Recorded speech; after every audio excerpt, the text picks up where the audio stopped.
let's quickly move on to our second session of the day, which is Tamil Nadu, 15 times growth by 2050. Our session chair continues to be our esteemed president of the UEF Chamber of Commerce, Mr. Ahmed Buhari. Let's request our moderator to introduce the speakers and start the session. One light.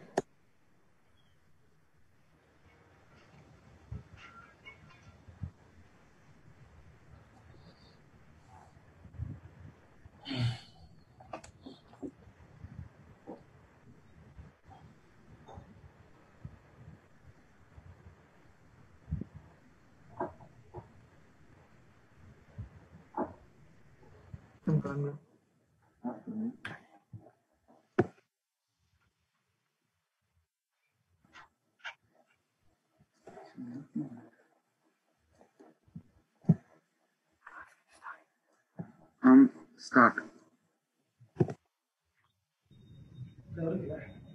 Hello everyone. Sorry about the delay. Sorry speakers for having to make you wait a little longer.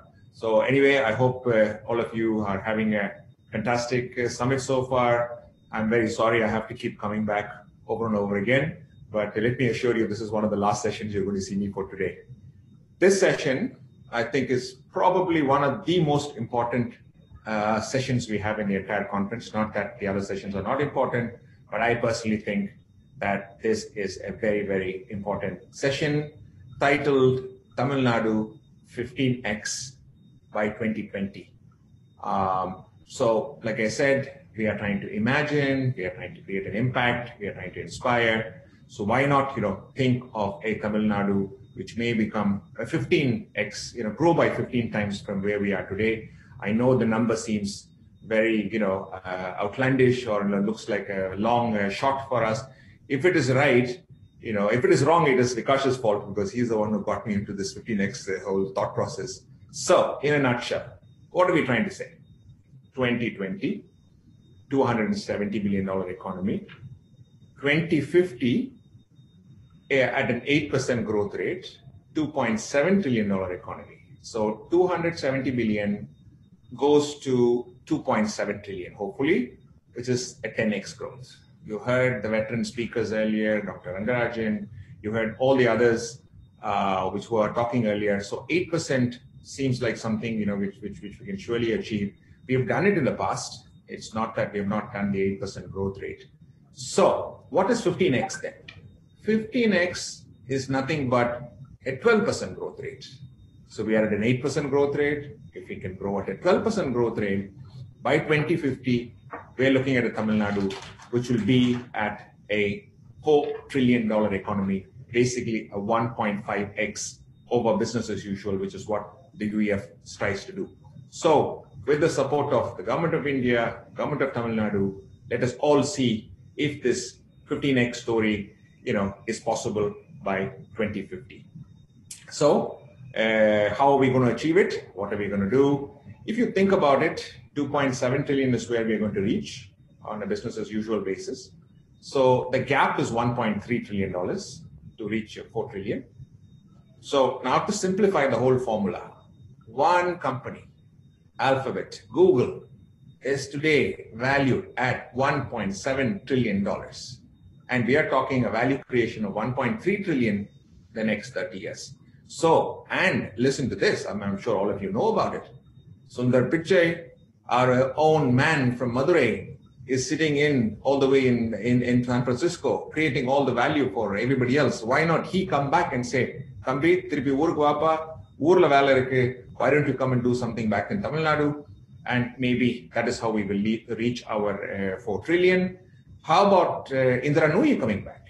And she is another veteran from Tamil Nadu, market cap of $200 billion. Zoho, today, I understand, operating from Tengasi, of all places, SaaS company, valued at $6 billion. So we're talking 200 Zohos.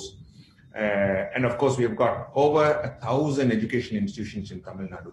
So how about each and every institution, education institution, work on $1 billion target? Each institution works for $1 billion value creation. That gives us $1 trillion. The possibilities are, I think, just endless a number of things that we can work on. So without much ado, I think let me now invite for a warm welcome to all the speakers today. We've got Dr. Neeraj Mittal, CEO and MD of the Guidance Bureau Tamil Nadu.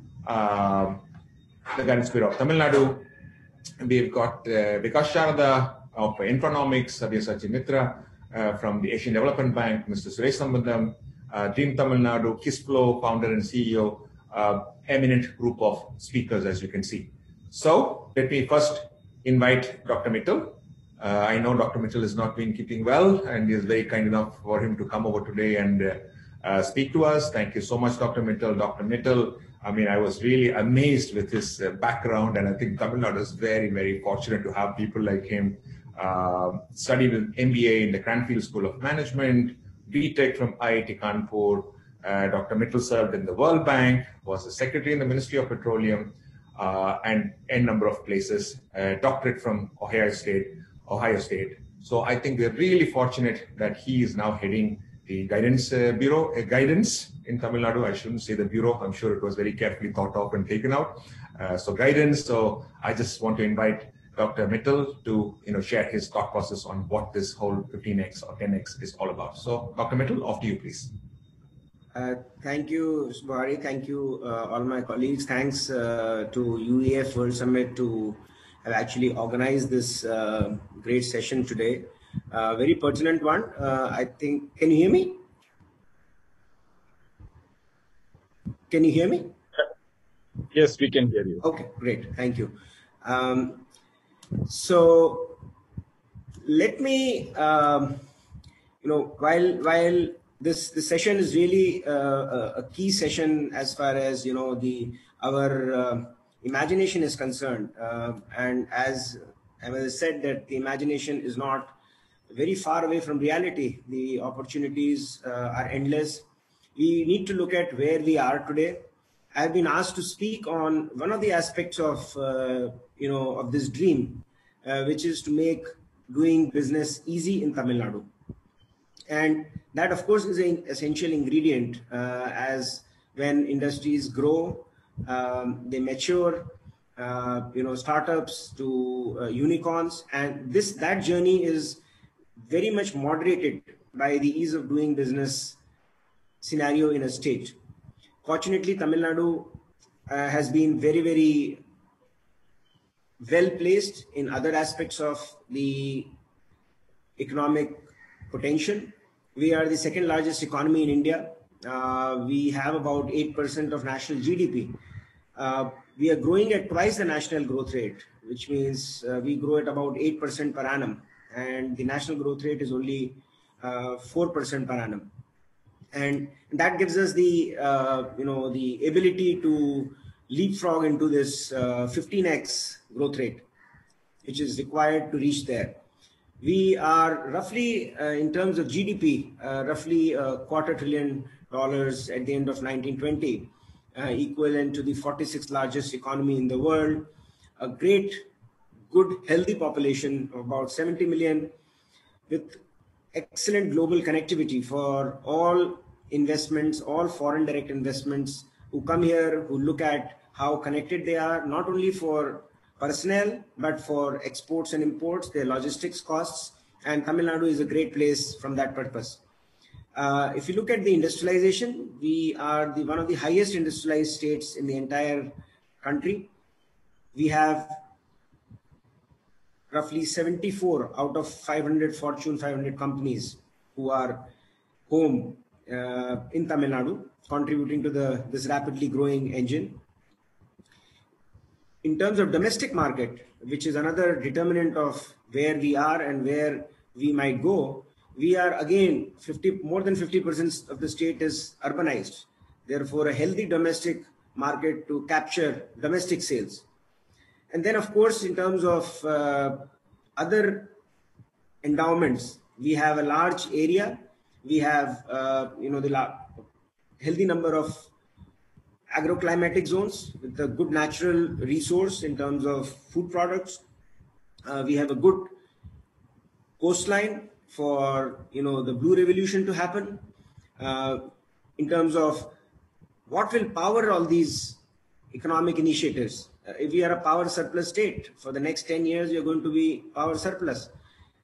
Many shareholders of many companies are asking, where are you getting this power from? Is it coal? Is it, is it adding to fossil fuel?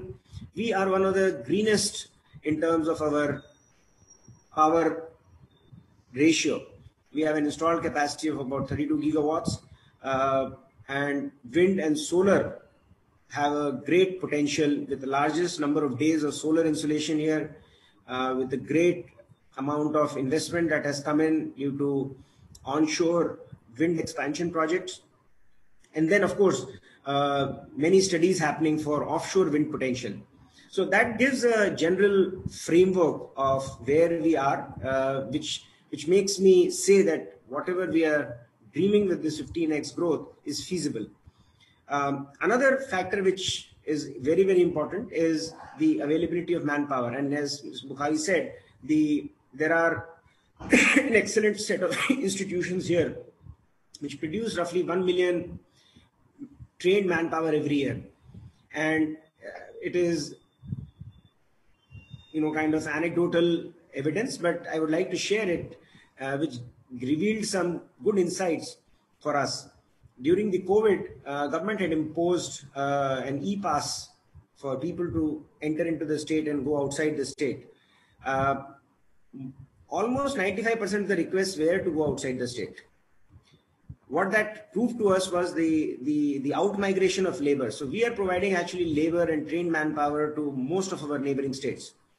And what can happen if Tamil Nadu internalizes all these opportunities for labor through industrial development is kind of humongous. And that again gives us the confidence that we can go ahead to the 15x growth. Now, with all this, let us focus on the topic which has been, so that is the general scenario of investment. Let us focus on the ease of doing business, which has been spearheaded by the Honorable Chief Minister. We have been given instructions that the ease of doing business is something which is non-negotiable. We have to continue to improve that. We had a 1 rank improvement in the World Bank rankings this year, but we aim to do much better in the next year. One of the initiatives which we are doing is a new single window portal, which is going to actually increase from services from currently about 30-35 services are being offered to about 224 G2B services are going to be offered. So I'll talk a little about that. We are also focusing on not just the ease of doing business, but also cost of doing business, which means time and money. And that is the reduction of regulatory burden compliance burden. We are also taking the use of technology. We have, there are many, many departments which have to actually interact with the industries, and industries have to interact with them. Many of them are e-enabled, some of them are not. Many of them are in Chennai, industries are all over the place. So we have come up with a technological solution to bridge this gap, something called a BizBuddy portal, which was launched by Honorable Chief Minister some time ago.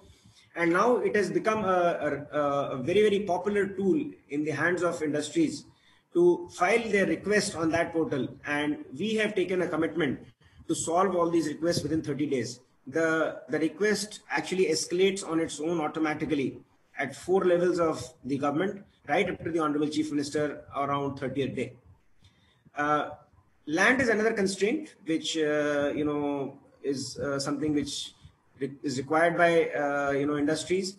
And we recognize that private landowners play an important role. And we are going to build this, tool to help that.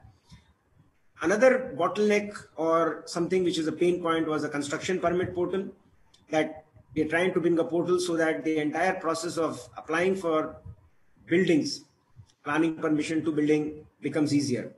Then the other important characteristic is inspections. So once the business is up and running, you have to keep complying with, the existing regulations. And for this, inspections are something which sometimes become a point of concern for many industries. And to simplify that, we have put in a technological tool of common inspection portal.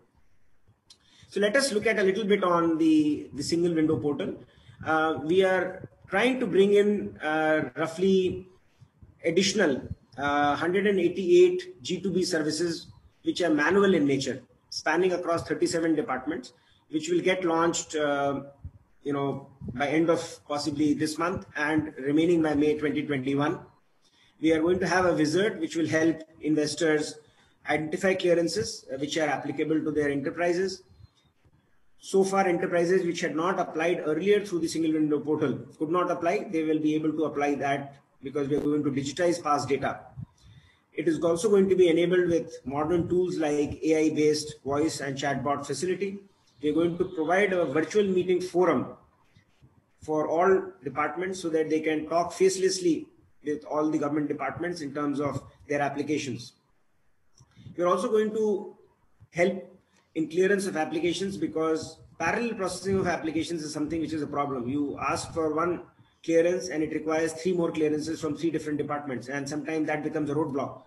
So this portal which enables that at the back end, so that when one department gives the clearance, it automatically goes to the other department which requires that clearance.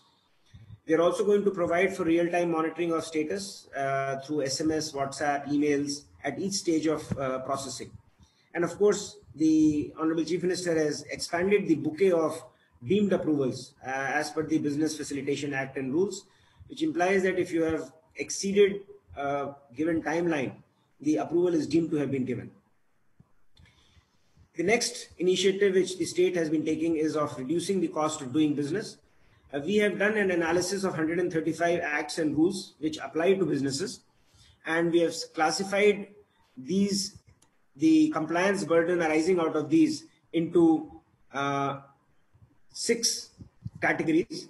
One is certificates and licenses, returns, filings, reporting, inspections, registers and records, display requirements, and digitization. And each one of them, in conjunction with Government of India, we have identified what can be done to reduce the compliance burden. So for example, if it is a filing and you are filing it, say, quarterly, can it be made annually? If there is a record to be maintained, can it be maintained digitally? Can you eliminate the records? Can you increase the time between renewals? Can you reduce the cost of renewals, the renewal fee? Instead of 2 years, can you make it 5 years? So all these will be done now on the entire gamut of services. The largest action which we have identified is digitization, and that will happen as part of the single window portal. We have already done 11 departments, and 85 compliances we have decided that they will be made online as part of this study. So that will make the entire interaction, the G2B interaction, to be faceless and paperless. The central inspection system is another one which is going to help all the departments which do combined inspections to do their inspections literally in real time. And that has been a problem. The industries would not get their reports. Now through this portal, any inspections done, the departments will upload their inspection reports and they will be made available to other departments for learning, for finding any dependencies, clearances, and also help the industries to get access. The comprehensive land information portal is something which we are trying to bring in. So if an industry wants to buy a piece of land, it would like to know whether there is a court case pending. It would like to know what is the encumbrance. It would like to know if there is a water due pending on it. What is the status of the property tax, whether that property was mortgaged to some interest in some bank. And these are all right now available in different places. We're trying to put all this together, which means if you have a single identifier like a survey number, it will be possible. So there are challenges wherein every database doesn't use survey number as a common field, but at least if a paper-based mapping of survey number and, say, for example, property tax number is available, one could actually go to this portal and get that. So this is also going to be in place very shortly. We are doing another land information portal, which is not mentioned here, but I would like to mention that, is of creating an Amazon-like platform where you bring the buyers and sellers of land together. And that is also in the works. We are trying to allow private sellers to put up their land parcels on this portal and buyers to be able to see that with some amount of due diligence and GIS on top of it. As I said, construction is another area where industries have a problem and they find some delays. This portal will allow complete seamless electronic flow of information from the Chennai-based institutions which do the planning permission. They do, for example, DTCP and CMDA, and then it goes to the local bodies for issue of building permits. This will all be connected together through an electronic system and through auto DCR, which means that you will not have manual intervention. People will be able to see quickly what is missing in their applications. And I mentioned about BizBuddy, that, as you can see from this graph in the center, there has been an 80% reduction in the resolution time. So I encourage all industries to use this, which is a very good electronic way of talking to all departments, which we handhold and we mediate so that you don't have to talk directly to the department. And we ensure that this goes through all the 4 escalations level. So within 7 days, it goes to the head of the department. Another 7 days, it goes to the nodal officer, and then it goes to the chief secretary, and then of course to the chief minister's knowledge. But we have found that most cases are actually finishing up within 80% of whatever they were pending. Let me also talk of the something about the policies which the state has been doing, and this is another important ingredient in our 15x growth.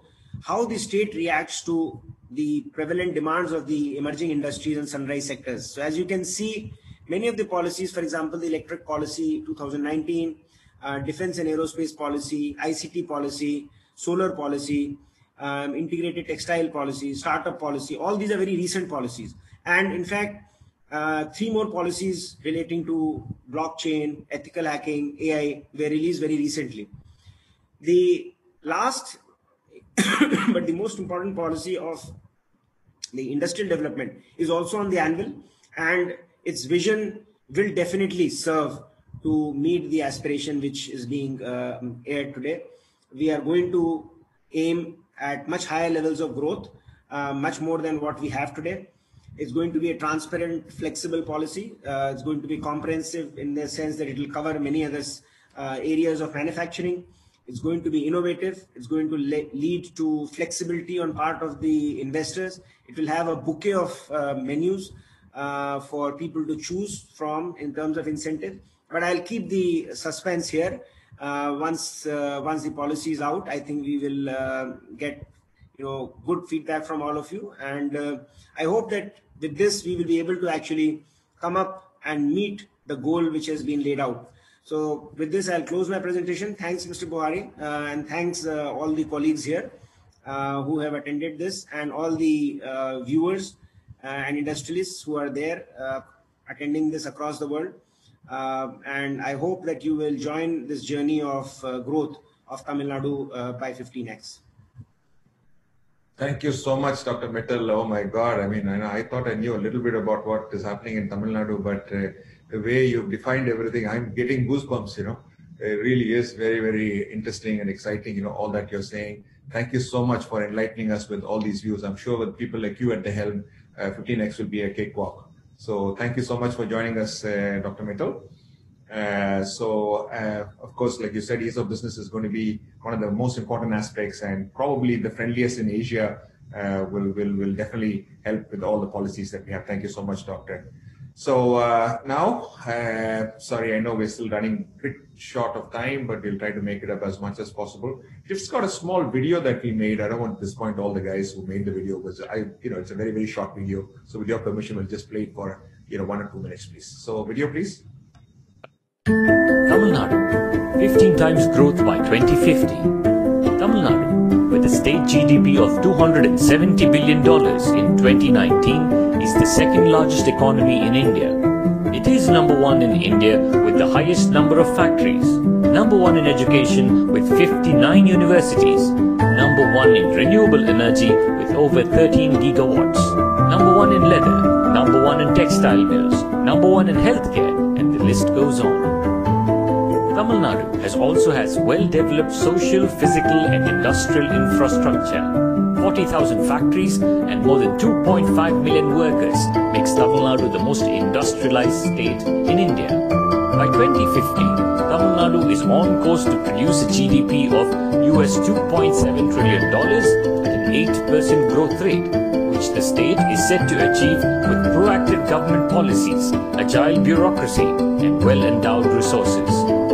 But is its potential much larger? Can Tamil Nadu aspire to become a $4 trillion economy, grow 15 times by 2050? With proactive government policies in sunrise industries such as electronics, renewable energy, electric vehicles, agriculture, etc., amply supported by Industry 4.0 and our world-renowned talent, is this not a dream worth pursuing?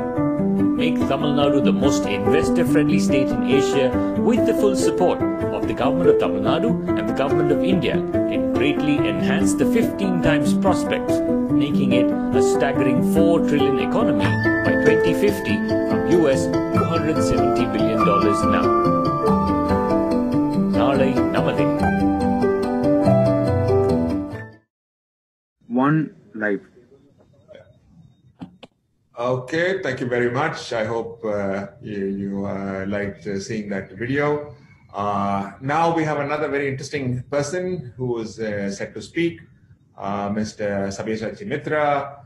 Mr. Sabi Mitra is the Deputy Director of the well-known Asian Development Bank, focusing on developmental finance, policy planning, regional cooperational development, and I understand he is also a specialist in industrial corridors. He has been with the Asian Development Bank for over 14 years. He knows Tamil Nadu particularly well. I was quite surprised with the nook and corner of the state that he's understood. I also believe that he's got a personal connection to Tamil Nadu, but I don't want to let the cat out of the bag, and I think we should leave him to speak about it. Asian Development Bank, as you all know, has been a great supporter of the industrial corridor developments all over the country, and particularly for Tamil Nadu, the Chennai-Kanyakumari Industrial Corridor, the Chennai-Bangalore Industrial Corridor. I think these are all brilliant initiatives which is supported by the government of India, the government of Tamil Nadu, and obviously the Asian Development Bank. So we will now request Mr. Sabyasachi Mitra to share his views on this whole 15x possibility and how industrial corridors will contribute. In fact, I remember a cousin of mine telling me once, he says, look, don't call this industrial anymore. We should be calling these technological corridors, because industrial has this old, sort of connotation to it, and, technology maybe is the way forward. So I don't know how that sounds, so I'll just pass it on to Mr. Sabyasachi Mitra. So Sabi, please.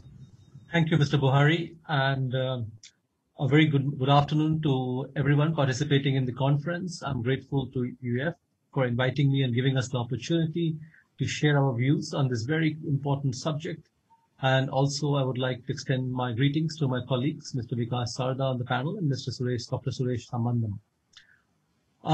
As Dr. Buhari talked about the vision of Tamil Nadu, 15x in the next 30 years, Mr. Mittal, with whom we have been also working very closely supporting the Tamil Nadu government in all these activities, and also we have a very vibrant business community and a very solid bedrock of educational institutions in the state, which I think aims to transform the state as a major economic hub for the country. And if you look at it, a few years ago, we worked with the government of Tamil Nadu to develop this vision, Tamil Nadu 2023. And there also, I think the Tamil Nadu government had unveiled its strategic plans to pursue the infrastructure development, which was in synchronization with the state's infrastructure and industrial potential. And a key part of this growth strategy was development of industrial corridors across Tamil Nadu. And at that time, the government had looked at Chennai-Hosur, Chennai-Tiruchirappalli, Coimbatore-Madurai, Madurai-Salem, and Madurai-Tuticorin. If you look at the vision at that point of time, the vision was to basically look at attain upper income upper middle income status in the next, in 2023, and which was basically attaining a per capita income of $10,000. Now, what does it mean? What is the path to achieving this upper middle income status in Tamil Nadu? Now, what it means is that to attain this higher per capita income, the state needs to raise its sectoral growth targets. Mr. Buhari had talked about a growth target of about 12%. And the critical thing is capital accumulation, or in very layman terms, investment is very critical to increase the productive capacity of the state. And this is even more critical for the southern districts and the regions of the state, where we need to address the issues of underdevelopment and also focus on a more sustainable and inclusive growth.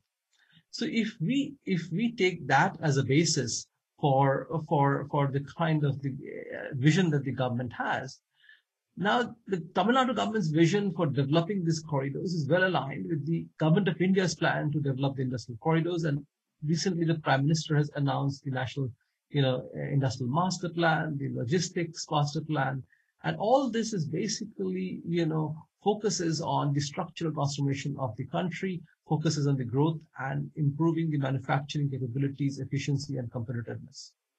Now, in this context, we have been working along with the Government of India and the various states in developing the East Coast Economic Corridor. And the East Coast Economic Corridor extends from Kolkata to Kanyakumari. And why are we doing a corridor approach? Because corridor is a very spatial development initiative, which is basically use a transport spine, which is basically primarily... If you're sharing any slides, we are not seeing it. No, I'm not sharing slides right now. Okay. If I share, I'll do that. Sure. Basically, what we're looking at, basically looking at the spine, which is the national highway, and looking at the spurs to the various industrial nodes, or the economic nodes, I would call it, slightly broader than that, and which basically, along with the goods and people, can move. And what we are looking at within this bounded geography, how can we stimulate the economic activities that contribute both to the domestic market as well as to the global trade? So with this in mind, in fact, we have worked with the Government of Tamil Nadu to develop the Chennai-Kanyakumari corridor. And here, basically, we are looking at a couple of things. Now, how do we define the Chennai-Kanyakumari? What's the broad vision for it? And we have split it into 3 levels. At the national level, at the international level, we would like to make Tamil Nadu a part of the global value chain, linking them to the global production networks. Particularly the home of these global production networks and global value chains are in East and Southeast Asia. And this very well aligns with the Government of India's Act East policy. Now, we are also seeing in the post-COVID-19 pandemic era, there is a kind of a shift of the value chains, and there are opportunities emerging from the diversification of the manufacturing bases that various countries have been taking. So these 2 are the major kind of the kind of strategic objectives that the state needs to look at. At the national level, it needs to be aligned with the national manufacturing policy, the Make in India, the Sagarmala, and more recently, after the COVID, in the economic recovery phase and the stabilization phase with the Atma Bharat Abhiyan initiative. And of course, at the state level, you have your state vision, which focuses on the manufacturing sectors, identifying new sectors, and of course, creating a more balanced growth in the region. So with that in mind, we had developed this. We have finalized actually the master plan for the Chennai-Kanyakumari Industrial Corridor. And this corridor is actually basically looks at this stage, defining 2 nodes. And these nodes are the first, as we call it, the MDVT, which is the Madurai, Virudnagar, Dindigul, Theni, and the other one is Tuticorin and the Tirunelveli. And here we have basically in the first phase master plans 4 land parcels in Madurai, Virudnagar, and Tuticorin and Tirunelveli, roughly around 6,500 acres or 26.6 square kilometers. And these actually, what we define is these nodes are. These are industrial complexes which are supported by urban agglomeration, because that's extremely important. Urban industrial complex have to go hand in hand. Otherwise, we have seen the kind of, the urban, slums and the other things that go around these areas. And these urban industrial clusters are linked to the domestic production, domestic consumption centers, the international gateways, the trade gateways, particularly the ports and the airports. And in Tamil Nadu's case, is blessed with the long coastlines, and you have fantastic, access to these ports and the airports, particularly Madurai and Tuticorin. So based on that, we have, we have done a spatial planning of this land around these 4 parcels, and it sets out a 30-year phasing strategy, which focuses on the land use plan, the distribution, the utilization, the transport linkages, the infrastructure, the utility services, and more importantly, the institutional and regulatory. So we have worked very closely with the Industries Department and the guidance with Mr. Mittal in, structuring some of the institutional and regulatory framework that we are looking at. The land portal that he was talking about just now, basically bringing in the willing buyers and the willing seller on one platform.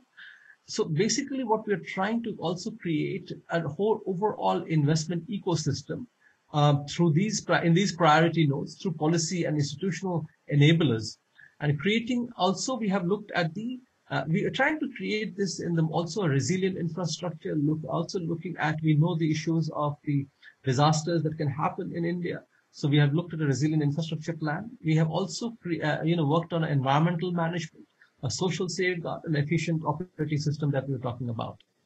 Now, what we have talked about that the Madurai, Dindigul, Virudhunagar, Theni will be a model of urban metropolitan growth and interdependent growth on the outlying centers. While the Tuticorin and Tirunelveli will be a port-driven manufacturing zone, and which will basically focus on a port-driven growth approach. And within that, what we have done is we have then looked at once the master planning has been completed, it has been completed now, of these 4 land parcels. And here what we have done is we have looked at the projects. What are the priority projects? We have a framework for identifying these projects. And we have a project identification of around 330 or 340 billion rupees actually. A lot of them are transport projects. A lot of them are around, I think 20% are industrial infrastructure projects. Around railways is around 8%, I would say. Urban infrastructure is around 6%. Airports and ports is around 12%. And out of this, I would say around 247 billion rupees are the projects are in the conceptualization stage. And quite a number, I think around 34 billion rupees are in actually the DPR stage. We also have looked at the other, in terms of the development policy.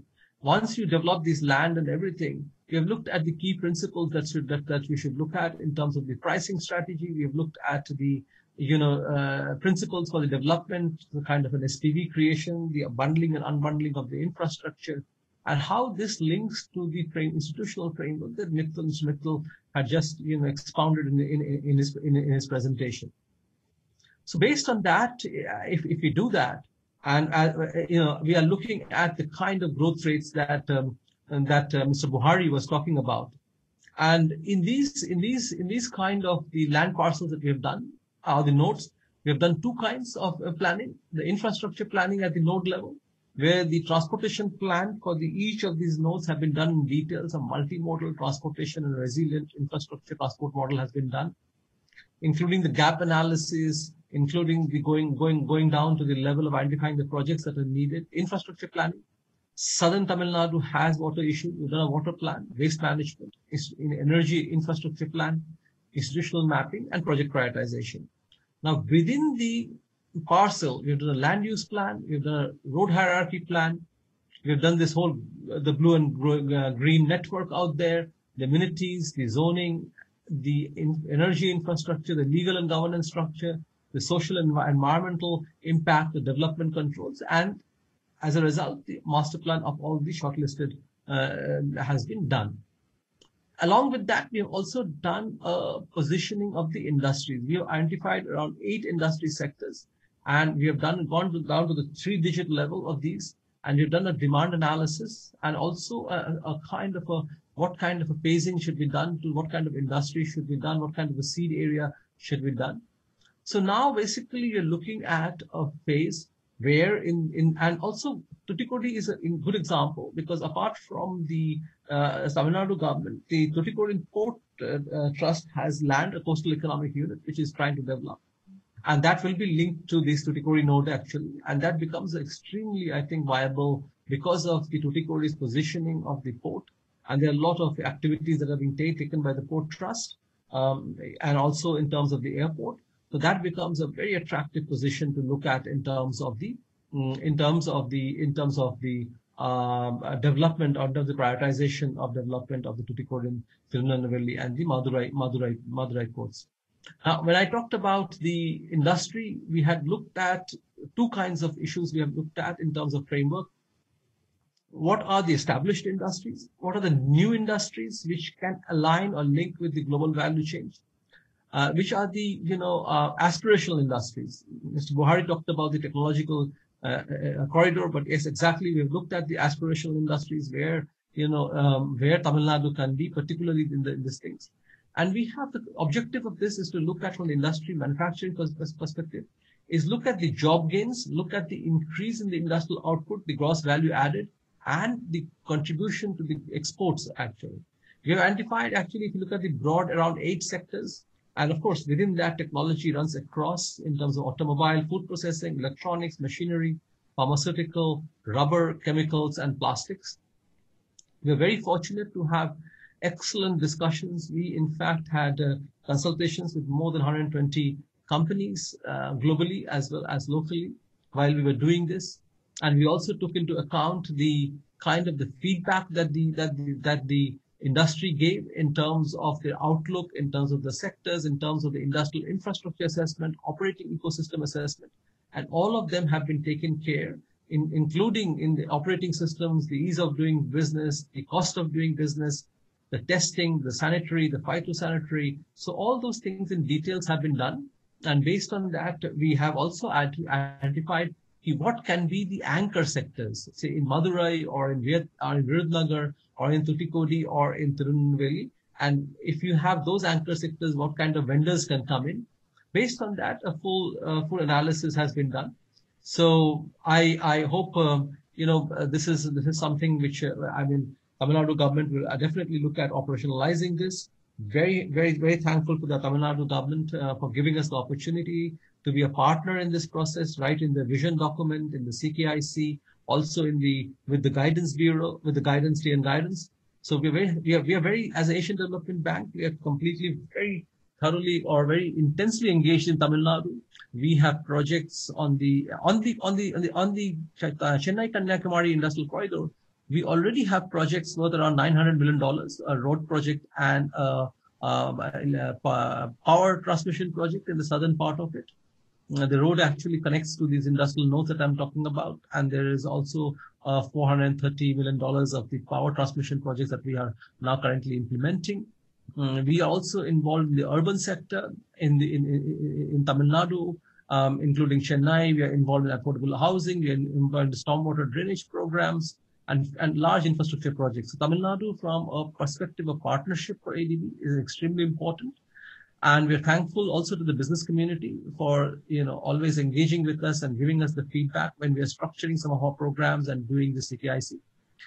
So with this, I hope, the kind of vision laid out by Mr. Buhari that, we can all work together to achieve the vision. So let me pause here and once again thank Mr. Buhari and his team for giving us the opportunity to be a part of this very significant session today. Thank you very much. Thank you, Mr. Mitra. That was an absolutely wonderful presentation. You've really, enlightened us on all the possibilities and all the things that can be done. Thank you so much to Asian Development Bank for having taken Tamil Nadu so seriously and working very closely with us. We're all very grateful for that. So now, what next, right? Now is our next rock star speaker. You can see, I think you might be able to see him already, Mr. Suresh Sambandam. So he is originally from Kadalur. Founder of Kissflow, it's a SaaS company today with millions of global users. He's worked in large companies like HP and whatnot, right? So he's got so many ideas. You must have been seeing him. I think he's got more YouTube hits now than so many other people. And he's got this great idea about developing Tamil Nadu, Dream Tamil Nadu, $1 trillion economy Tamil Nadu, and whatnot. So, and I must thank Mr. Suresh, for the number of data that he has presented. Now I use it freely all over the place. So, I hope that I don't run into any copyright issues, Mr. Suresh. But without much ado, I just want to pass on to him. So, Tamil pesa poren sonnare, சந்தோஷமா பேசுங்க. இன்னைக்கு வந்திருக்க audience எல்லாரும் தமிழ்ல பேசுனீங்கன்னா சந்தோஷமா கேட்பாங்க. தயவு செஞ்சு தமிழ்ல பேசுங்க. வாழ்க தமிழ். நன்றி, வணக்கம். So, yeah, thanks, Ahmed, and this is a wonderful event.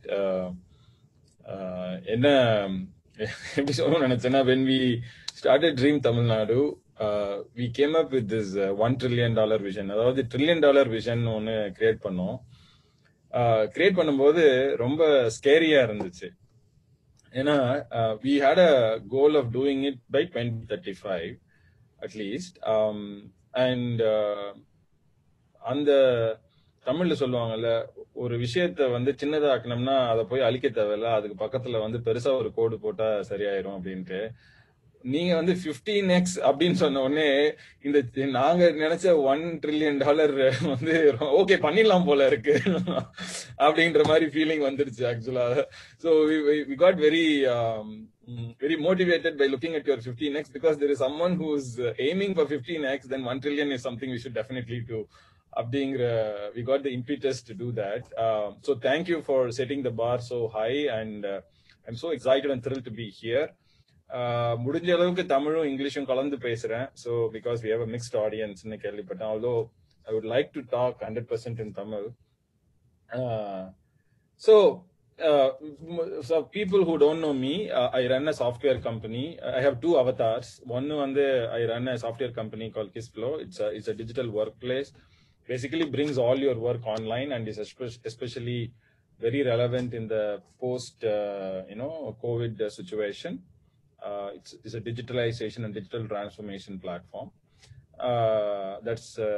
We have customers in 160 countries. Literally, engengalla manusanga irukangalo angengalla enga customers irukanga.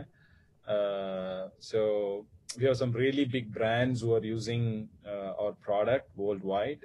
You can see that. And India kuda we have a global presence, and we have like 90% of our customers are international. We have like 10% of our customers in India. So the second avatar, I'm one of the volunteers, and I run the program and projects for Dream Tamil Nadu. It is a think tank. This is the first think tank which primarily set up for focusing on growth of Tamil Nadu. தமிழ்நாடோட கோரத்தை பத்தி மாத்திரமே யோசிக்கிற முதல் and only think tank right now. இதோட கோல் என்னன்னா, we should try how to take Tamil Nadu's economy to $1 trillion. That is called the $1 trillion dream for Tamil Nadu ன்னு சொல்லிட்டு. So நம்ம எப்பயுமே ஒரு ஃபியூச்சரை பார்க்கும்பொழுது we need to also have some clarity on the present. I think some of this data has been talked about by Dr. Mittal. I'll try to quickly, there are some aspects he sort of missed. I'll hopefully cover that. So Tamil Nadu is number 2 in GDP that we know. 18 lakham kodi actually. Most people don't know that Tamil Nadu is the most industrialized state in India. நம்ம ஜெனரலா மகாராஷ்டிரான்னு சொல்லுவோம், இல்ல குஜராத்னு சொல்லுவோம். But ஆனா உண்மையாலுமே most industrialise state Tamil Nadu தான். Industrial employment, so இண்டஸ்ட்ரின்னு சொன்ன உடனே நமக்கும் மகாராஷ்டிராவுக்கும் இருக்கிற கேப்பே கிட்டத்தட்ட 10,000. நமக்கு 38,000 இண்டஸ்ட்ரீஸ் இருக்கு, மகாராஷ்டிரால 28,000 இண்டஸ்ட்ரீஸ் இருக்கு. கேப்பே 10,000. உடனே என்ன சொல்லுவாங்கன்னா, இது சார் சின்ன இண்டஸ்ட்ரீஸ் தான் தமிழ்நாட்டில் இருக்கு, பெருசு எல்லாம் குஜராத்ல இருக்கு, மகாராஷ்டிரா இருக்கு அப்படின்னு சொல்லுவாங்க. But if you take industrial employment, which is a representation of what kind of penetration we have in industries, that actually offsets that concern. We have 24 lakh people working in industrial employment, and whereas in Maharashtra we have 18 lakhs. Of course, Gujarat is below that. So just a quick snapshot, right? India oda industrial output la mottham 11% Tamil Nadu la irundhu pogudhu.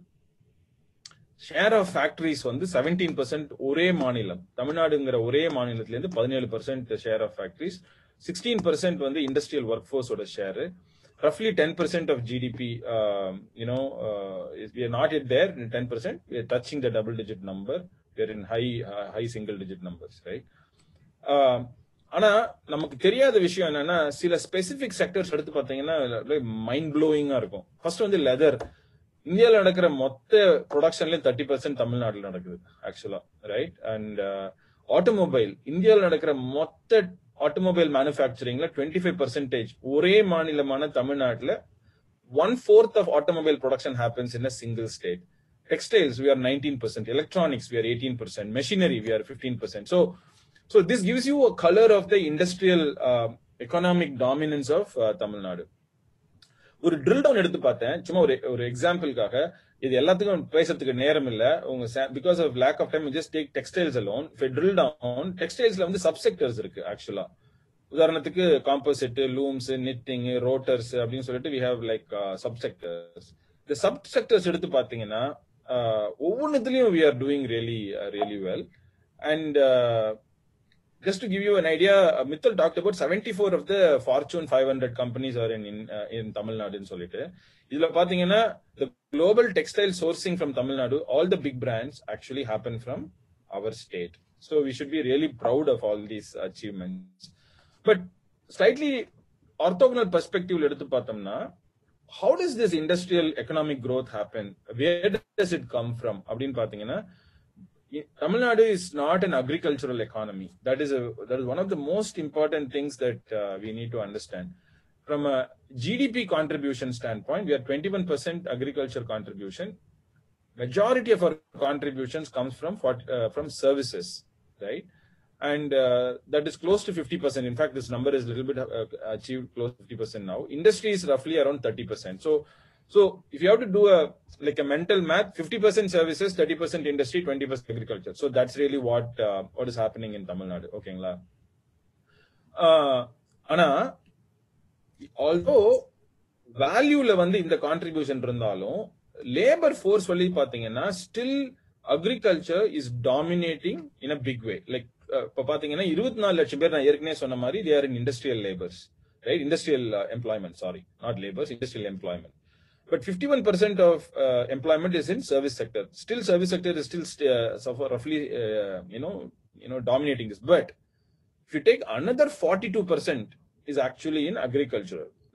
So this is really where we need to do transformation. So if the value from agriculture is 20%, we need to make sure that the employment in agriculture is also around 20%. That means in the 42% we need to take away a remaining 22% and see how do we because they are not getting high income. So the agricultural laborers, they get low income. So we need to see how to get those people into different employment opportunities so that we can transform and increase the growth for Tamil Nadu. So this is really the bottom line. Okay, so in the bottom line hit panamna, we need to hit economic growth from $260 billion, roughly $265 billion. நான் எடுக்கும் பொழுது 72 rupees இருந்துச்சு கரன்சில. அப்போ வந்து பாத்தீங்கன்னா 18 லட்சம் கோடி, நம்ம கோடியில வேணா பேசலாம். 18 லட்சம் கோடியில இருந்து 72 லட்சம் கோடியை எப்படி மாத்துறது அப்படிங்கறது தான் நம்மளுடைய அஜெண்டா. சோ அடுத்தது வந்து இந்த அஜெண்டாவை எப்படி சப்போர்ட் பண்ணலாம்னு பாத்தீங்கன்னா தமிழ்நாடோட education. No people think we don't know that Tamil Nadu is leading in education, especially நம்ம literacy rate வச்சு பார்க்க கூடாது. இப்ப கேரளா எடுத்தீங்கன்னா literacy rateல வந்து லீடிங்கா இருக்கு. பட் ஆனா ரியலா நீங்க ஒரு சமூகத்தோட எஜுகேஷன் வளர்ந்திருக்கா இல்லையான்னு கண்டுபிடிக்கணும்னா அது வந்து GR பார்க்கணும். அதாவது ஸ்கூல் முடிச்சுட்டு எத்தனை பேர் காலேஜ் போறாங்க அப்படிங்கிறது. தமிழ்நாடோட GR 49%. இன்ஃபேக்ட் 50-51 வந்துருச்சுன்னு சொன்னாங்க. It is even higher than America, right? And India's average GR வந்து 26-27% now. So that's really what it is. இதுக்கு முக்கியமான காரணம் என்னன்னா மிகப்பெரிய அளவுல பெண்களையும் ஆண்கள் அளவுக்கு நம்ம வந்து காலேஜுக்கு அனுப்புறோம். தமிழ்நாட்டுல மாத்திரம் தான் இது ஒரு மேஜிக் நடக்குது.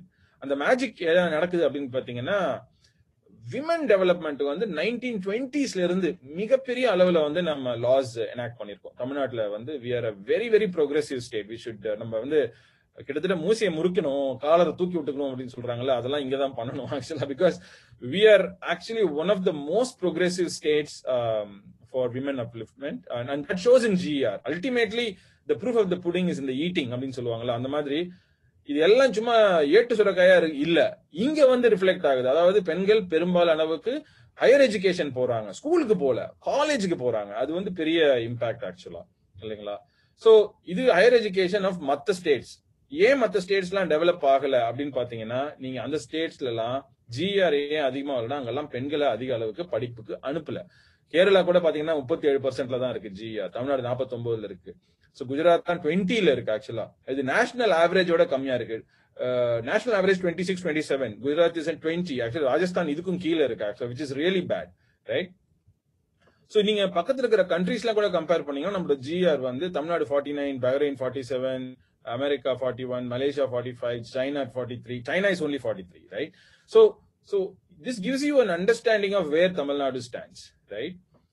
So what this also means is there is huge number of people who are graduating in Tamil Nadu. So roughly 10 லட்சம் பேர், ஓகேங்களா? இன்ஜினியரிங்ல ஒரு 1.5 லட்சம் பேர், ஆர்ட்ஸ் அண்ட் சயின்ஸ்ல ஒரு 3 லட்சம் பேர், பாலிடெக்னிக், ITI மத்த டெக்னிக்கல் எஜுகேஷன் அதெல்லாம் சர்டிபிகேஷன் கோர்ஸ் அதெல்லாம் எடுத்துக்கிட்டீங்கன்னா ஒரு 5 லட்சம் பேர். சோ வருஷம் 10 லட்சம் பேர் வந்து கிராஜுவேட் ஆயிட்டு வெளில வராங்க. இவங்களுக்கு எல்லாம் நம்ம சரியான அளவுக்கு அவங்க படிச்ச படிப்புக்கு வேலை கொடுத்தீங்கன்னா இந்த $1 trillion economy, although 15x is Ahmed's vision, I don't know how to get there, maybe he has a formula to get there, but $1 trillion which we are working towards from Dream Tamil Nadu standpoint, our simple formula is engage these people in the right place with the right jobs, we will get there.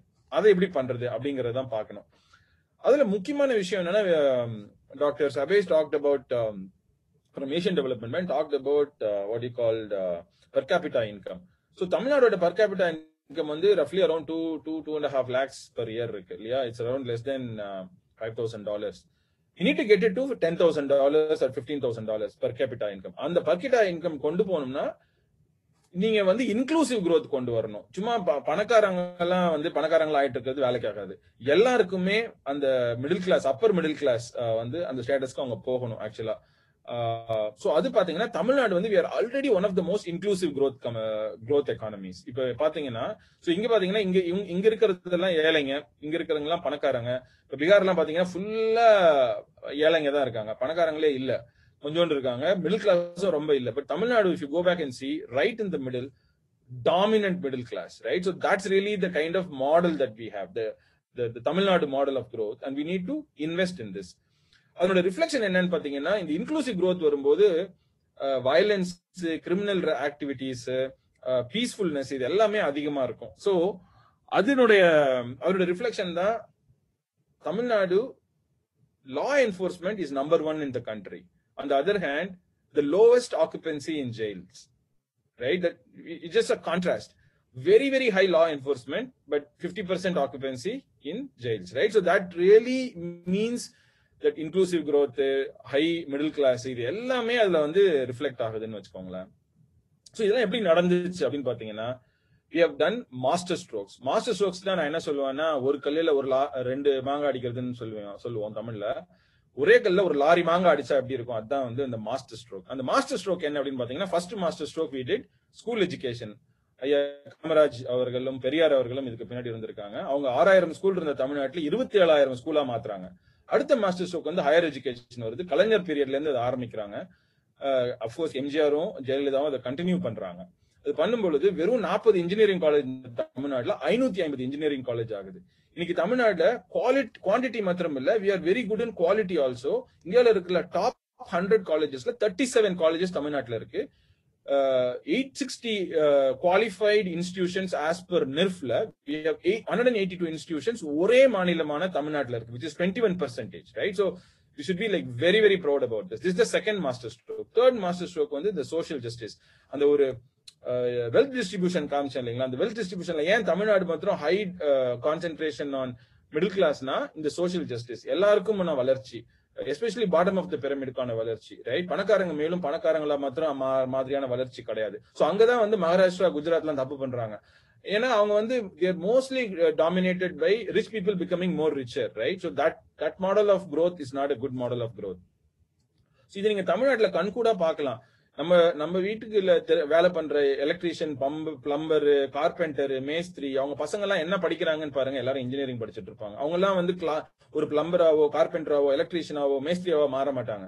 அவங்க எல்லாருமே வந்து white collar jobs aspiration போறாங்க. அதுக்காக படிச்சு முடிச்சுட்டு they will probably go to Singapore or Malaysia or London or those kind of international opportunities as well they are going. So இது ஒரு பயங்கரமான ரெவல்யூஷன் தமிழ்நாட்டில் நடந்துட்டு இருக்கு.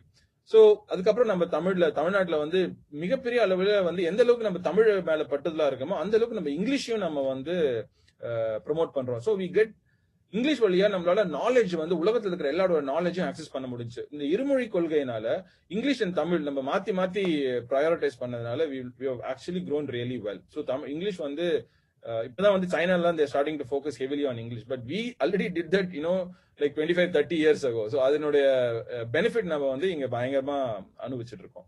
So what should be a grand vision? That is the 5th master stroke. So we have done 4 master strokes in Tamil Nadu and gotten Tamil Nadu as a number 1 state, not just in the region, not just in the country, but also I would say in the region. Right? And the master stroke in Pathina, it needs to do 3 things. It needs to bring economic growth, it needs to bring jobs, it needs to bring inclusiveness. இது மூணும் கொடுக்கிற ஒரு மாதிரியான growth நமக்கு தேவைப்படுது. And the growth வந்து can be fueled by mass entrepreneurship. This is what I call it as master stroke for 5th master stroke. And the master stroke பண்ண முடிஞ்சுச்சுன்னா economic growth we will bring from $260 billion to the $1 trillion economy.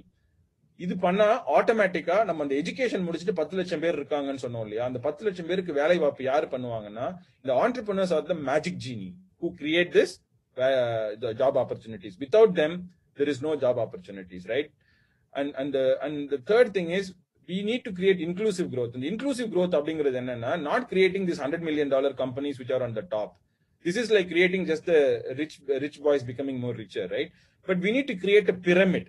அந்த பிரமிட்ல பாத்தீங்கன்னா bottom of the பிரமிட்ல 5 கோடி ரூபாய் 4 கோடி ரூபாய் வருமானம் earn பண்ணக்கூடிய 100,000 companies create பண்ணணும். அதை கிரியேட் பண்ணோம்னா ஆட்டோமேட்டிக்கா ஒரு 1000 கம்பெனிஸ் அதுல வந்து $10 million, அதாவது 50-60 கோடி 100 கோடி ரூபாய்க்கு அந்த அளவுக்கு போயிடும்.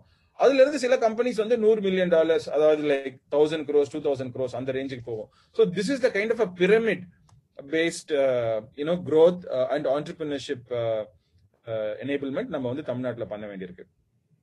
சோ அது பண்ணணும்னா இப்ப நம்ம தமிழ்நாட்டுல என்ன கேப் இருக்கு அப்படின்னு கேட்டீங்கன்னா the missing middle, அதாவது people who can create 5 to 20 jobs, that is where we are lacking behind, and that is what this mass entrepreneurship is planning to do, and that is actually the mission of Dream Tamil Nadu as well, right? And இது பண்ணும்பொழுது one of the ways by which we can easily do this is keep the foundation on knowledge economy. When you keep the foundation on knowledge economy, what will really happen is you will have very, very less demands on infrastructure, because you're shifting the problem from labor and machines to brain, to knowledge, to intellectual, to creativity, to innovation, to all that thing. And that really requires it will take us in a completely different way. We will create this economy without screwing up our environment. நம்மளுடைய மண்ணை வந்து அழிக்காமலே இந்த $1 trillion நம்மளால அனுபவிக்க முடியும். ஆனா அதுக்கு உண்டான விஷனும் தாட் ப்ராசஸும் நமக்கு வேற விதமா தேவைப்படுது. அது எப்படி பண்ணலாம் அப்படின்னு நாங்க பிளான் பண்ணி வச்சிருக்கோம்னா we are trying to create 5 pillars. One is entrepreneurship programs, accelerators, funding support, and business development risk and governmental policies. In entrepreneurship programs, we have 2 types of programs: Dream Startups for aspiring entrepreneurs, Dream Teens, which is actually embedding the idea of startups at the school level, starting from 8th standard onwards. And then we are planning to set up digital accelerators and physical accelerator as district headquarters. Why district headquarters? Because inclusive growth. We cannot do it just in இவர் Ahmed புகாரியோட white பேப்பர்ல பாத்தீங்கன்னா there are only 4 places where 40% of Tamil Nadu's GDP comes, but remaining rest of the districts are only contributing to 60%. That is not acceptable, because that will create communal imbalance, right? So we need to develop every single district in the state. Then we need to set up maker spaces, we need to set up innovation labs. Then we are planning to set up funding support for people who are doing social entrepreneurship, which is called Impact Fund, at least a 10 crore fund, and we are trying to set up a seed fund up to 100 crore fund for commercial ventures, for commercial startups. And of course, we want to set up a business support desk, which will work with other government agencies to help people to leverage the government benefits, subsidies, grants, bank loans, especially things like CGT, MSc scheme. இதெல்லாம் நிறைய programs இருக்கு, but it is not reaching the people because there is some sort of ஒரு கிராமத்துல இருந்து வர்றவங்க எப்படி வந்து ஒரு சென்னையில இருக்கக்கூடிய ஒரு மால் போறதுக்கு பயப்படுறாங்களோ, ஏன் பயப்படுறாங்கன்னா அது பார்த்தாலே பயமா ஒரு ஸ்கேரியா இருக்கு. அந்த மாதிரி கவர்மெண்ட்ல என்ன ப்ரோக்ராம் பண்ணாலும் கவர்மெண்ட் கிட்ட போய் அப்ரோச் பண்றதுக்கு ஒரு பயம் இருக்கு. But government is doing a lot of good stuff as well, right? But we're trying to see how we can bridge that gap and put out a very soft face for all the business folks who can leverage all these government benefits and take it to them. Of course, none of this is on a chargeable basis. Everything is an NGO and it's supposed to be a free service. It is a free service, right? And finally, we are trying to see how to influence governmental policies, but this is a work in progress for us. So that's really where we are headed with our $1 trillion vision. We have also taken a stock of what are the brands that exist in Tamil Nadu. We have around 150 odd brands, and we have mapped that brands, and we call this the proud brands of Tamil Nadu, dream brands. I mean, we call this dream brands. So one of the eventual outcomes, if you really need to achieve this $1 trillion economy, in the 100 brands, 1,000 brands are maranum. And so, more than எல்லாமே சிலதெல்லாம் வந்து Tamil Nadu brand, சிலதெல்லாம் வந்து India brand, சிலதெல்லாம் வந்து like global brands, like more than India எல்லா இடத்துலயும் இருக்காங்க. பெங்க கம்பெனி, ஜோஹோ மாதிரி டெக்னாலஜி கம்பெனிஸ்லாம் கொஞ்சம் global brands இருக்காங்க. But meaning there are some companies in Coimbatore also like global brands. But unless we take this 100 brands into 1,000 brands and some of them national and global brands, we won't be able to get to that $1 trillion economy. And that is really the kind of impetus that we wanted to give from Dream Tamil Nadu to take Tamil Nadu to the next level. That's all I had to say. Thank you very much for the great opportunity, and let us join hands together and work on it. And if any of you have interest in volunteering, please WhatsApp us and register as volunteer, and we'll happy to work with you guys. Thank you very much, and thanks Ahmed for the great opportunity, and thanks for the UEF team putting together a fantastic show and a great vision. Thank you very much, and all the very best. Thank you, Suresh sir. Oh my God, that was such a fantastic presentation. நான் என்ன volunteer சேர்த்துக்கிறேன், முன்னாடி உங்ககிட்ட சொன்னான்னு தெரியல. நான் வர்றதுக்கு கம்ப்ளீட்டா ரெடி. ஃபர்ஸ்ட் உங்க ஸ்பீச்சை கேட்ட உடனே நான் வந்து I been a big follower of you to say the least. And முன்னாடி கேட்டீங்க அது எப்படி 4 trillion ரீச் பண்ண போறோம்னு சொல்லி. உங்க வண்டியில ஏறி உட்கார்ந்தோம்னா நேரா போயிருமா சார்? அதே நீங்க போற வண்டியில அப்படியே ஃபர்ஸ்ட் 1 trillion, அப்புறம் 2 trillion, 3 trillion அப்படியே வந்துடும். நான் உங்க பின்னாடி ஏறி உட்கார்ந்துக்கிறேன், நான் ஒன்னாவே போயிடலாம் அப்படி. மீனிங் இது வந்து என்னது பப்ளிக் வண்டி, எல்லாரும் ஏறி போக வேண்டியதான். The way you have presented the figures, there's so much of data out there, and நம்ம எல்லாம் புரியறதுக்குள்ள எங்களுக்கு frankly speaking, I didn't even know about this factory analogy. We supposed to know a little bit about industry and everything. எனக்கு க்ளூவே கிடையாது. நீங்க சொன்ன பிறகுதான் வந்து the numbers எல்லாம் பார்த்துக்கிது. So I must really thank you, really, and we've discussed about you internally so often. For the type of data and for enlightening us. And if you've enlightened us, I'm sure you've done it to a lot of other people over Tamil Nadu. And that really is what the UEF is trying to do, right? Act as a catalyst for thinkers like you to come together, and so that we can, sort of work towards a larger purpose. So thank you so much, Suresh. I really appreciate it. Sorry about we had to bother you continuously over the last couple of months. No. It's a pleasure. It's a pleasure. Yeah. So thank you so much. Thank you.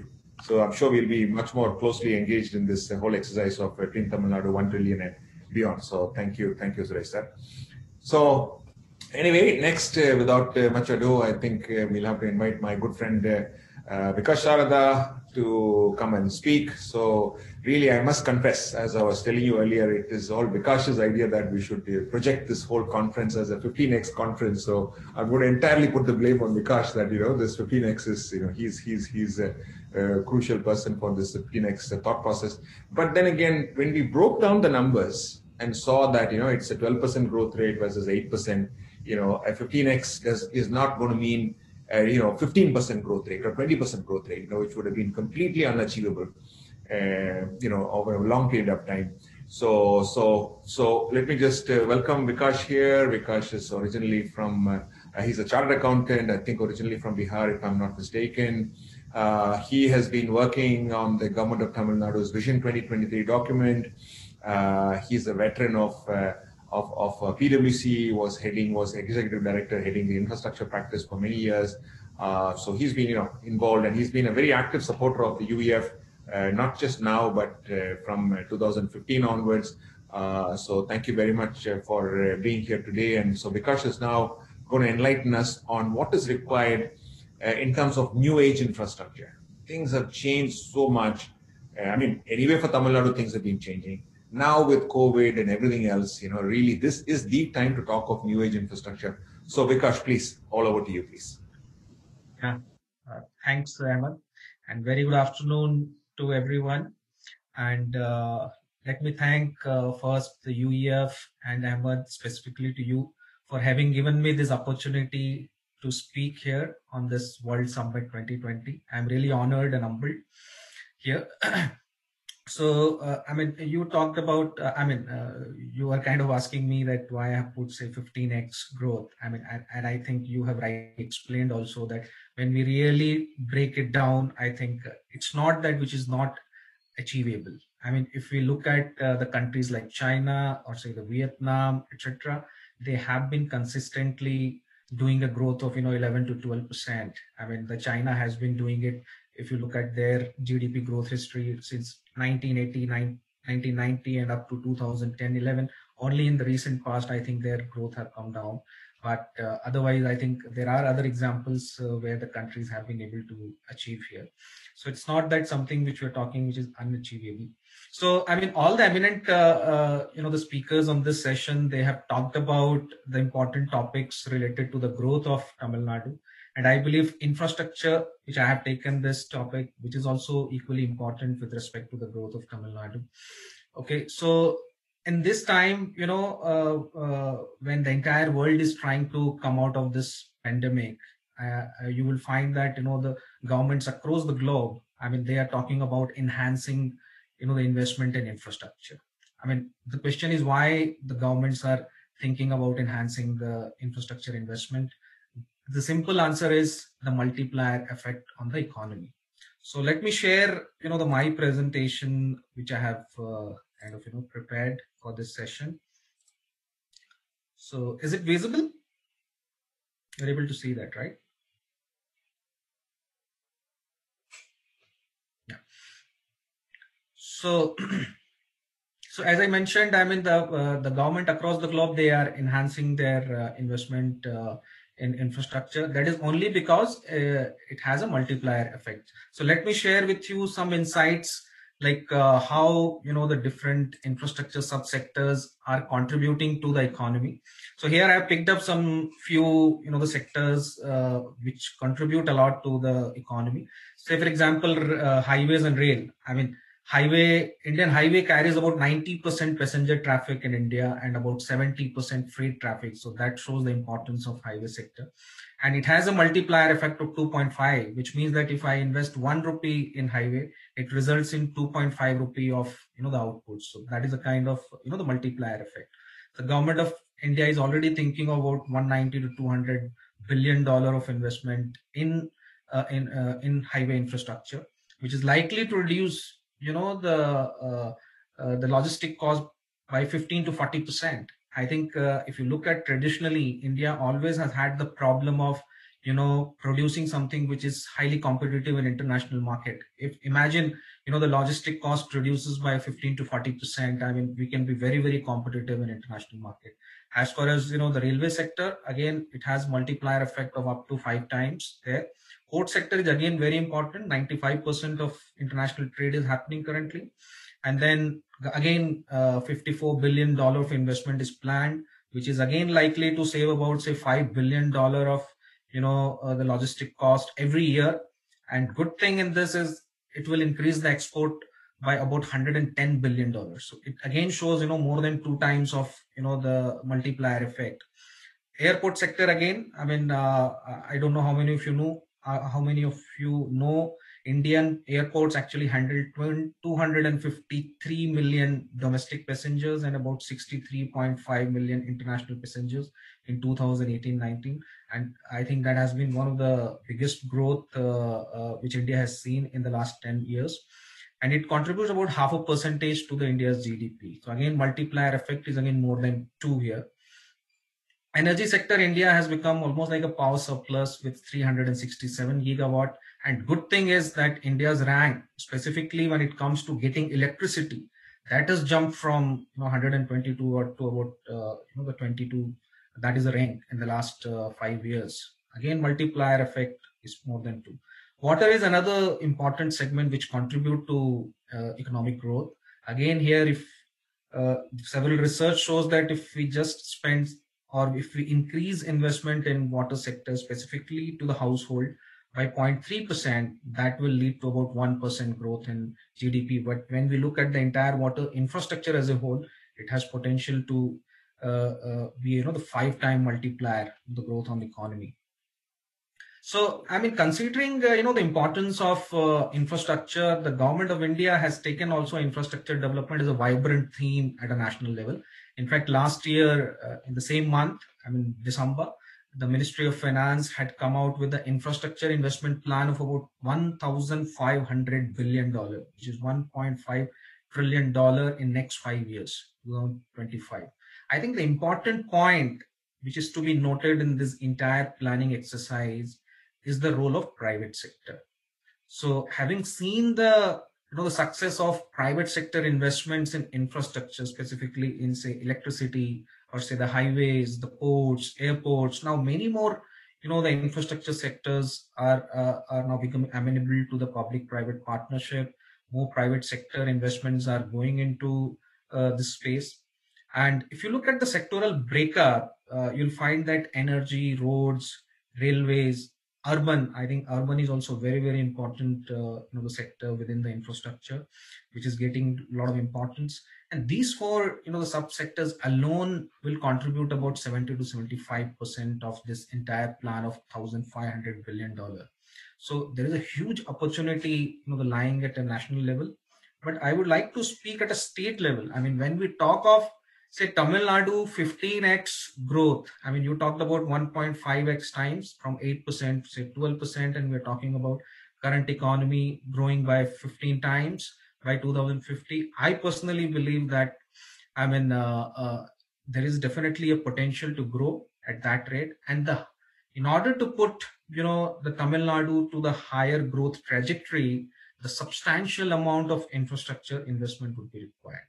So what I've done is that I've done a very simple math here.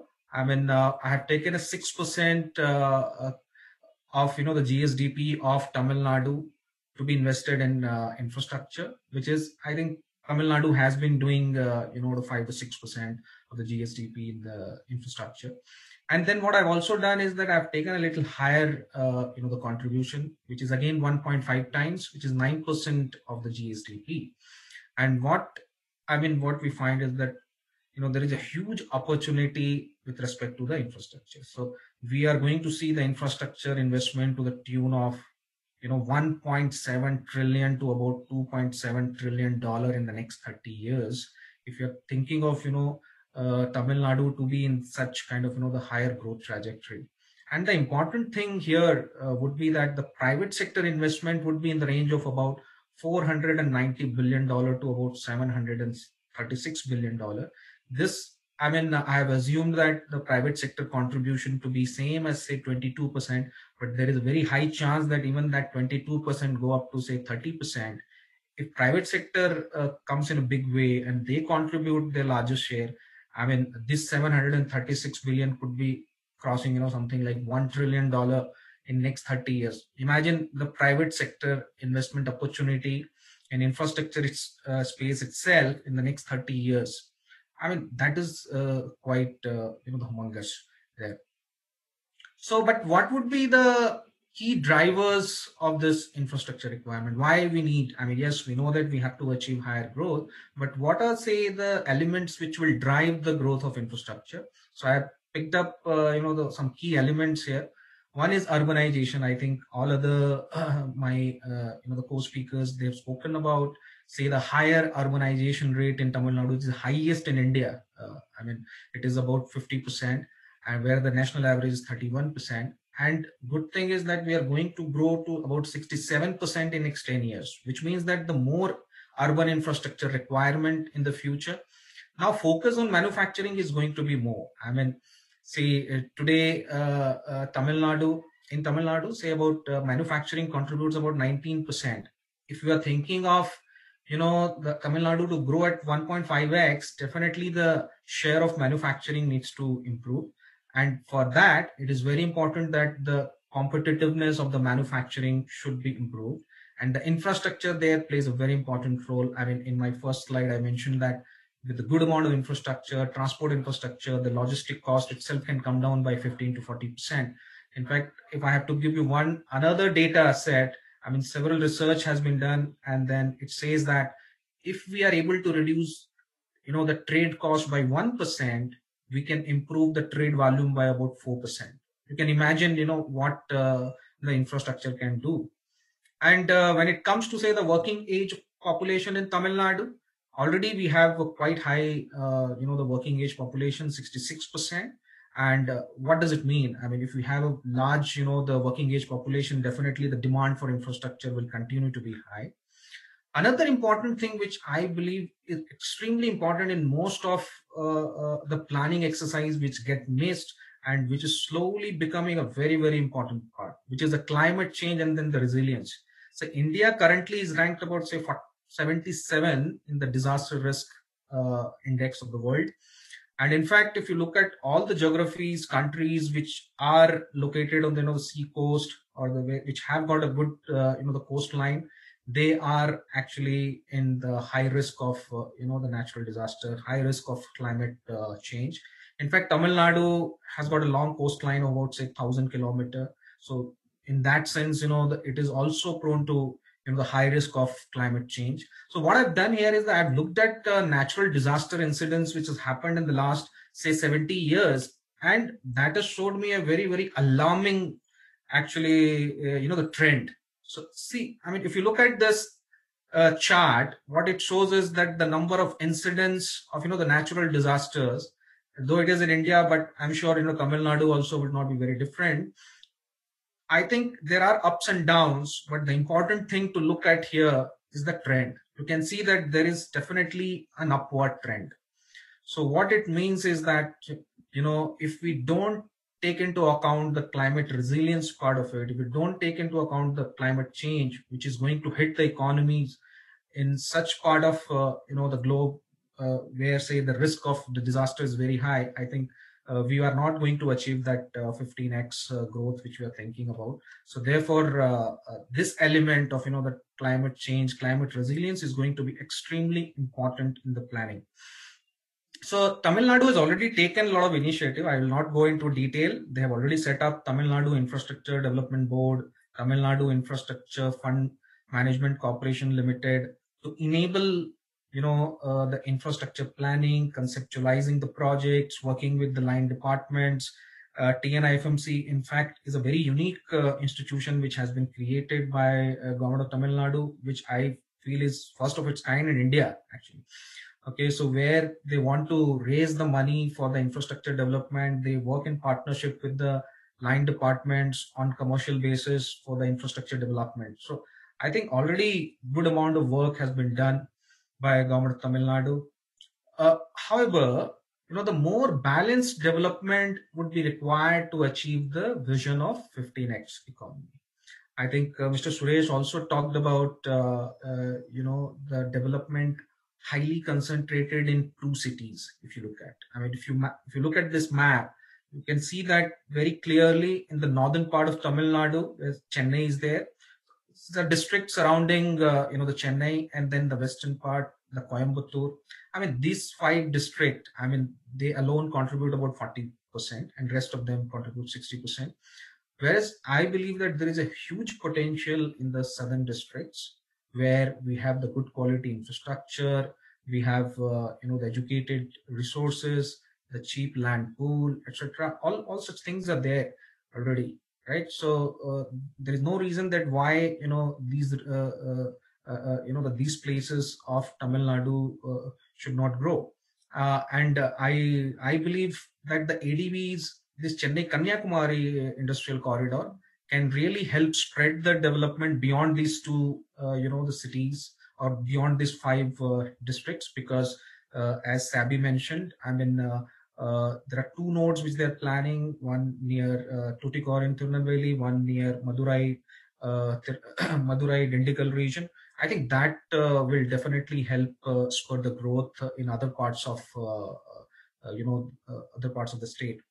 In addition to this, I believe the bottom-up approach is also going to be extremely critical. The long-term planning vision of, the tier 2 towns, tier 3 towns.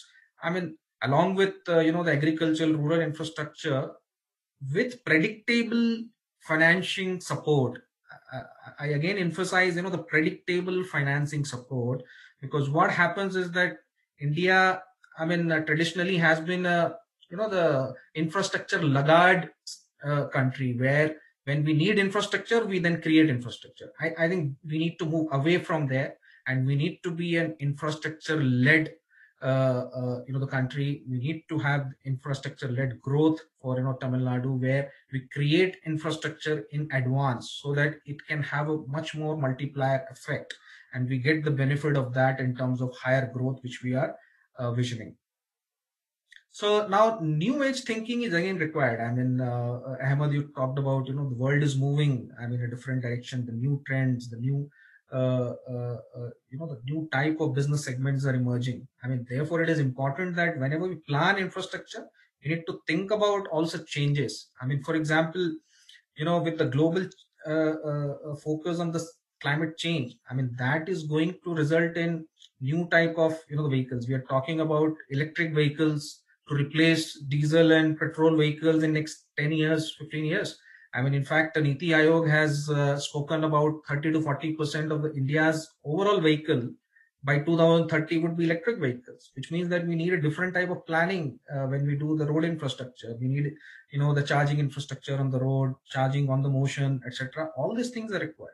And now with the working from home and virtual meetings, I mean, becoming more acceptable to the various stakeholders, the travel needs also will come down. And in fact, all the travel infrastructure would require rethinking about the demand outlook. And urban infrastructure, because there is some reverse migration now, the employees who are working in the metropolitan city, they're going back to their hometown, they're working from there. So there is likely to be, the good amount of urban infrastructure requirement in tier 2, tier 3 towns. We are going to see good amount of growth in those, the towns. Another important element would be the procurement process of public assets. I mean, that should definitely provide the scope of innovation. See, currently what is happening in India, the most of the public asset procurement is on L1, lowest basis. I mean, I think that needs to be rationalized, and there should be more scope for innovation. And in addition to that, the government should definitely encourage the startups to enter into this infrastructure space. So wherever the startups have entered into, I think they have brought in, the revolution, they have brought transformation, the new ideas, the new thought process. I think that is definitely required now in infrastructure space as well, to bring more efficiency, so that with lesser amount of, the money, we are able to achieve much higher multiplier effect.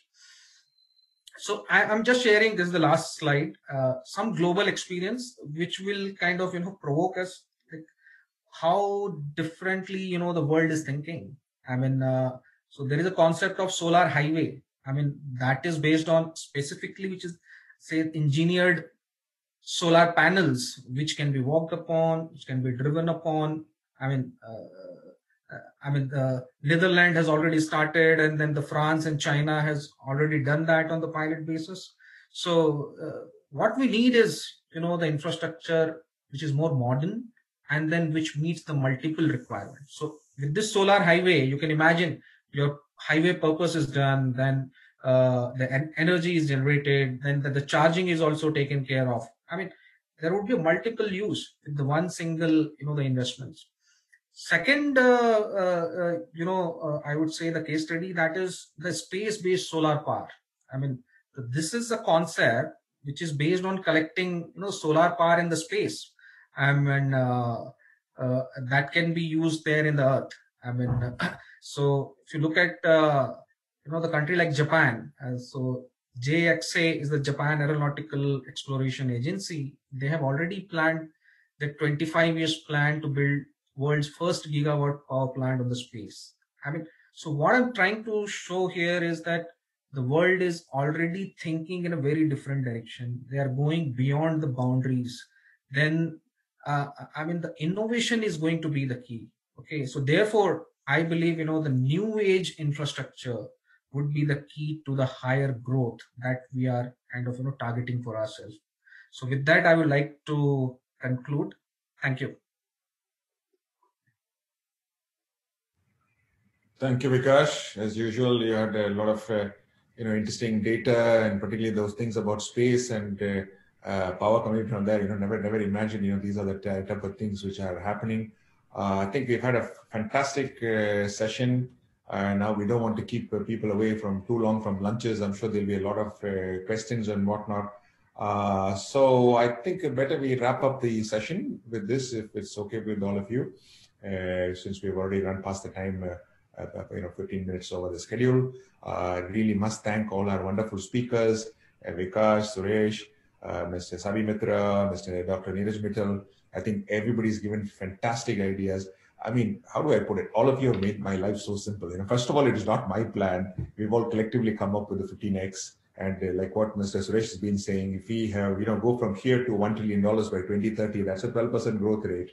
That takes us the same level of growth rate with the entrepreneurship will take us to 4 trillion, which is 15x, once we follow the same procedure. And once you get the ball rolling, so then we've got entrepreneurship on one side, new age infrastructure.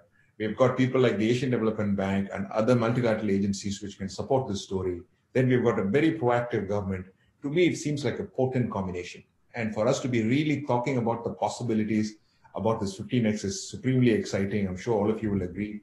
And India sort of, where it is right now, Tamil Nadu where it is right now, the amount of intellectual prowess that we have, the type of infrastructure that we have, the possibilities of supplying to the rest of India, then having the possibility of following the same model to the rest of the world are all supremely exciting opportunities which lie ahead of us. So next 30 years is going to be very, very defining. And as I keep saying, Nale Namade, right? So let's start. Vikash, I don't know if you know about that. Nale Namade, follow our Talaivar MGR, okay? Nale Namade. So, okay, so thank you very much. And then we'll see you in about 40 minutes. We've eaten away 20 minutes of the session. So sure. Thank you very much, Suresh. Thank you, Vikash. Thank you so much. We really appreciate it. And this will be an ongoing engagement, as we know. Thank you. Thank you. Bye-bye. That was an insightful session to the way forward for growth in Tamil Nadu. I thank the speakers and the moderator for helping us navigate through what the future looks like for us here.